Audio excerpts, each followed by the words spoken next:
I usually wouldn't go into details like these little pops that I'm working on right there, like little rocks or something like that. But my gray wash lines were so light and there weren't enough of them, so I kind of am inventing some of these little guys as we go.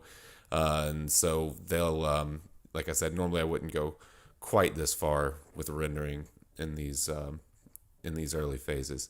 Now I am kind of bumping against some edges and trying to sharpen up. I want that little streak of light to be nice and crisp and clean. So I am going in with a smaller mag. That's probably a 5 mag right there, and just kind of defining an edge so that I'll have a fairly clean edge to come back against with a light tone. And that's not to say that I can't come back with a liner. Most likely I will at the end of the tattoo and push those edges super crisp just where I want them. But I would rather start more general and then work up to those crisp edges.